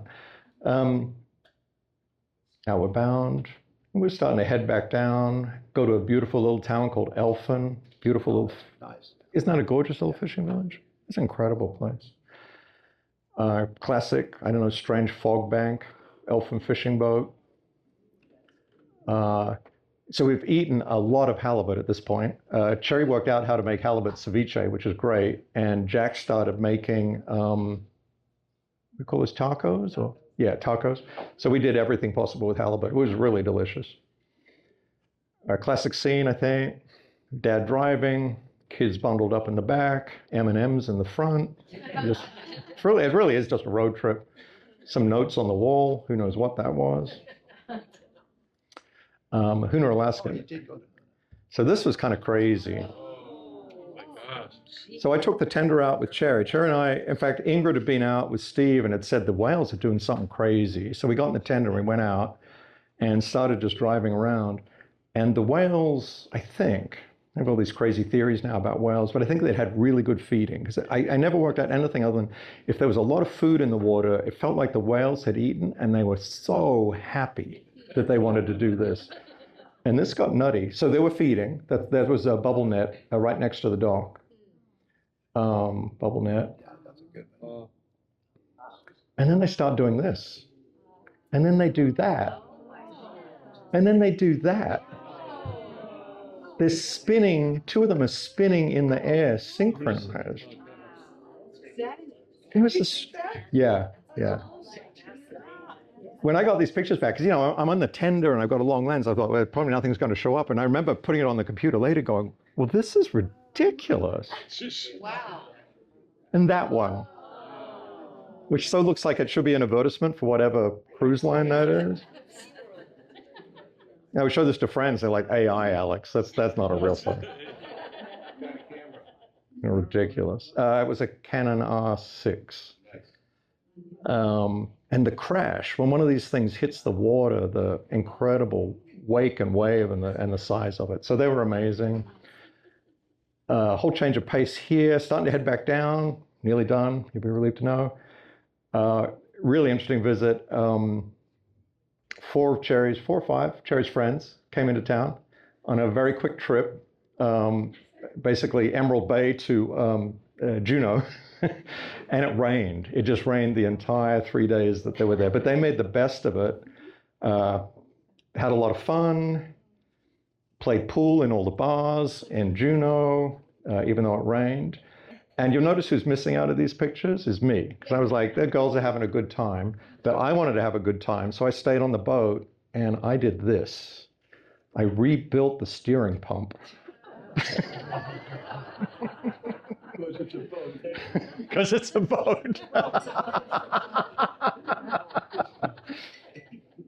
And I think that brought me just as much pleasure as being in the bar. I was pretty happy with that because it worked. I put it all back together again and it didn't spring a giant leak, so I was happy with that. I think you can't see the titles, but this is like the this is the VIX, what was that? The VIX rant. Anyway, the VIX arrived on board and we had a tight window to get all the way from Juneau down to Ketchikan. So we're moving fast because now it's downhill. You'll find the trip is suddenly rapidly accelerating. It's Tori's birthday, so we had beautiful king crab leg in Juneau.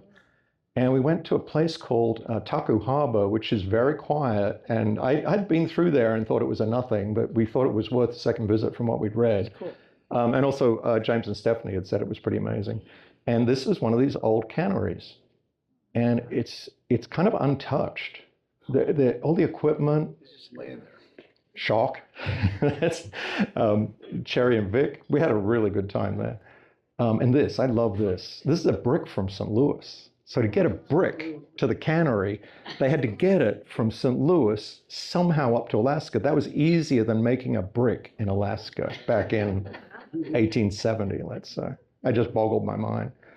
Beautiful old pieces. That is a kind of an electrical fitting. You can kind of see it's a switch, I think, of some kind. And then we had a really ethereal experience of basically a day of going very slowly through this very misty area near the Wrangell Passage. And it was like all the way to the horizon whales. And they were very relaxed. They were just very relaxed, and they would appear, they would disappear. And we just cruised for hours through it, just miles and miles of whales. It's like they were fishing, but usually, like you saw with the bubble net, they get together. They were coordinating. This group of whales had decided to, because it was more efficient, I guess, spread themselves out through many, many square miles, maybe hundreds of square miles, and fish that way. It was very, very cool. It's Tori Vic and Wrangell. Great bar. This actually is the Hungry Beaver again. And if you're ever there, and the most amazing ceiling I've ever seen anywhere. Every panel hand painted by a different person. And there's not a lot to do in Wrangell, so I think there's a lot of time for painting ceilings. It's not Michelangelo, but I thought they were absolutely beautiful. This is an amazing thing in the middle of nowhere. You can only get here by boat or by float plane. It's called the Annan Bear Observatory. And it's by the U.S. Forestry Service, I think, run by them.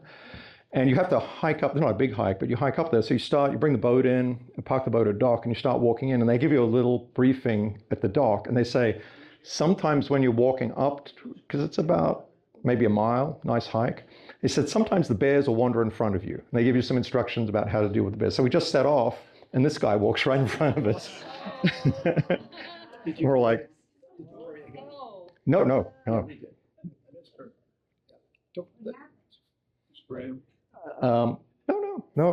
I mean, this is the whole thing is set up for people interacting with bears. And so they give you a briefing. They say, oh, just chill out, go up there, relax. And he just watched us for a little bit, and then he wandered off. And in fact, he went down and kind of hid behind a tree, let us go past.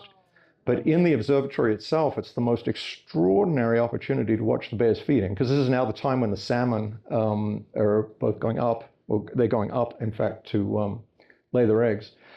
And so the bears are floating through, salmon are jumping, and the bears are incredibly good, of course, at catching them.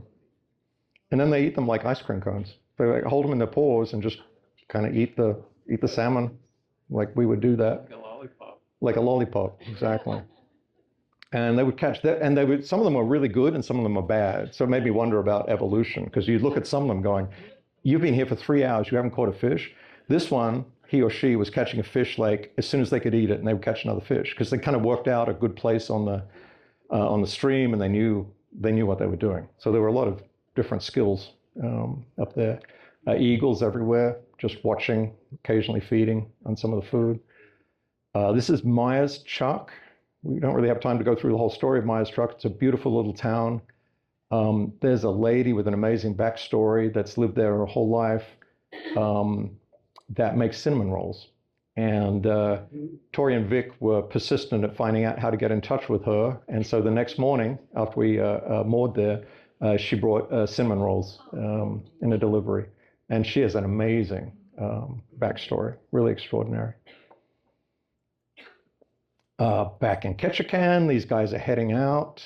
It was a really great part of the trip. Jerry's leaving, and it's not as cold as it was the last time we went to the airport.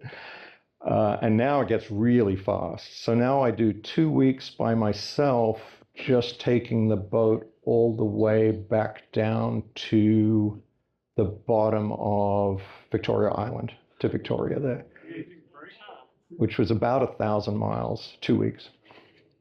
Stopping every night? Say again? Stopping every night? Stopping every night. Oh yeah, I didn't run at night there. You can't really run at night up there because there's a lot of logs in the water, things like that. So it's really a daylight thing. And this shows there's some good bits and bad bits, but that's pretty typical sitting there. But then sometimes the fog would come in, and you'd just be on radar, like zero visibility. It was more sunny than foggy. But then scenes like this, just little tiny channels. I would take the tender out if I thought there was, I really like the fast currents running through these small places, and to take the tender out through them. Beautiful hikes, beautiful beaches. The whole place is super ridiculous. It's just absolutely gorgeous. And this town, Sullivan's Bay, remember that? And I didn't know about this, and I turned up there. The whole town is just built on the dock. There's no houses on land. It's just these docks, and people live there all year round. And it's a marina. It's super nice. It's a tiny little general store, tiny little restaurant. It was beautiful. It's also a beautiful warm day, which I imagine in the middle of winter, it's kind of tough. don't know if you guys can read this, but this is my arrival back at the southern end of Canada, and it felt very Canadian to me. Customs clearance telephone, that's customs clearance telephone situated outside the men's bathroom in the red booth. So it's like you pull up your boat and you're going, well, I'm moving between countries now, and because I'm going Alaska back to Canada. So you find the toilets and you pick up the phone and you talk to a very nice Canadian person and re-enter Canada. And this is crazy because this, you remember, each time I've done a leg, this leg is just one set of photos. So it's the last set of photos, and it's from Victoria, which is near Seattle. I picked up Seamus and Amber, who are two Canadians, and we got in the boat. And I had been watching the weather for some time because I was so used to the weather from coming up the coast and going, there's going to be a lot of storms. What's it going to be? And I'd seen this like bubble of beautiful weather moving down. And when you've been watching the weather for months and months at a time, you do start to get a certain sense of the rhythms of it. And I thought it felt too good to be true to me. I was like, there's this beautiful piece of no wind, warm weather, and it's predicted to just be this bubble moving down the whole west coast of the continent, just at the same time that I'm picking up Seamus and Amber in Victoria. It seemed to be true, but it turned out to be, in fact, completely true. So I picked those guys up. That's Seamus. At the, again, another great yacht club, the Royal Victoria Yacht Club. That's Seamus and Amber, both wonderful cooks, and they brought the best food from Vancouver Island onto the boat. Heading out, again, it's very busy. That Straits of Juan de Fuca, there, very heavy, but then before you know it, you're kind of out of sea. And now the weather is like this for the next week. Night and day, so that's typical night. But here's the interesting thing, and I tried to capture this in the pictures.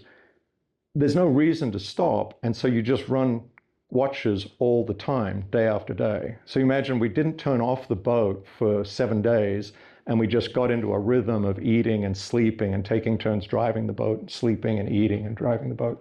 So this would be a typical shot at night. We often had to run the floodlight because the crab traps are a real challenge for a boat because you can wrap it around the axle.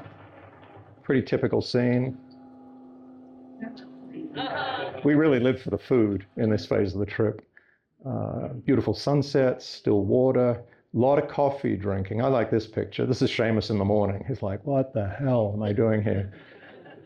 These guys had never done a long trip on the boat. They were very brave and did a great job running their watches at night.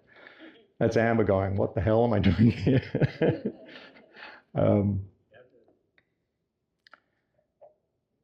Again, looking towards the land, night and day, beautiful sunsets. Finally, the Bixby Bridge again, getting further south, another sunset. It's dark. Beautiful, beautiful weather.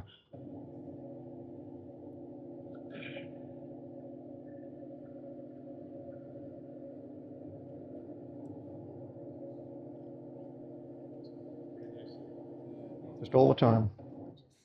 And then there was a mugging. And I only just learned the word for this. When did we learn this? 2 days ago? A friend looked it up. And this is the 4-minute video. I just ask you to be patient. I think it's well worth it because it's a very unusual experience.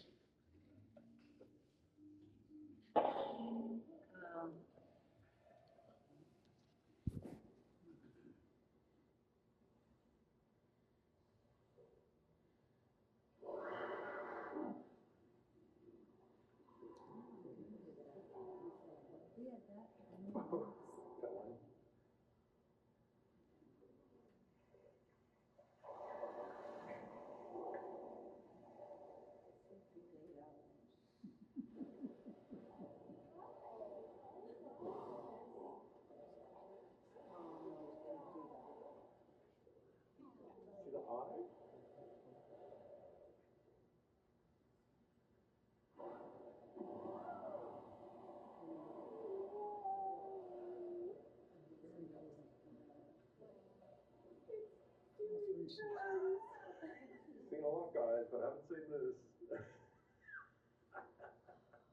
Look at the sea lions. Did you get whale breath? There's a good shot coming up. The sea lions are just watching. The sea lions are like observers going, and we're sitting there going, what is going on? The mugging. This is off Monterey, like 10 miles off Monterey Bay. Welcome home. I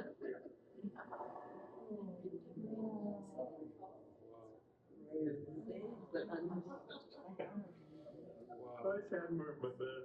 I love that. Wow.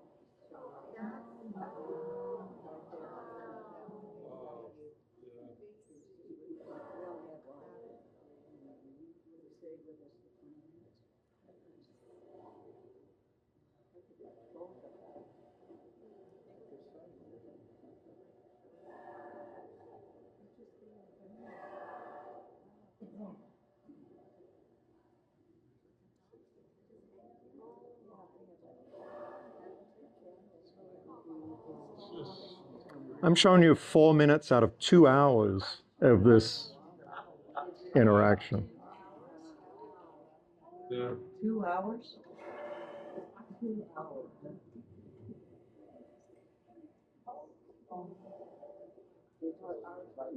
you shut your engines down?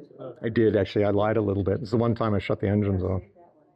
Watch this one, to your point.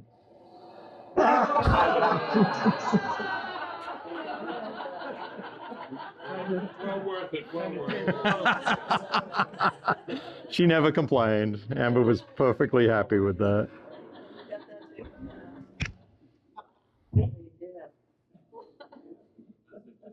Yeah.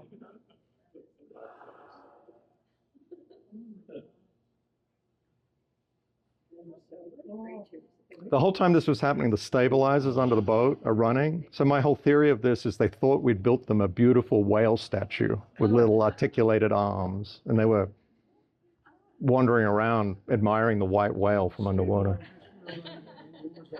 Yeah, they'll run off the generator. Did you ever feel them pumping the boat? Yes, a couple of times they bumped, not a lot, but a couple of times they bumped into the boat. Oh, here's the finale.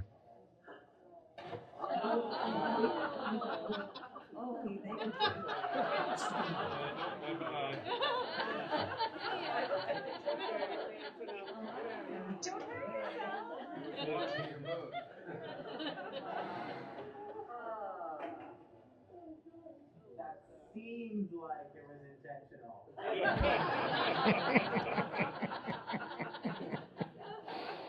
So that was it. And we just found out that's called a mugging. And the whole time we didn't understand what it is. They say sometimes whales will get around a boat, and for reasons no one understands, they're very curious. They'll look for eye contact with the people on the boat, and they'll engage for an extended period of time.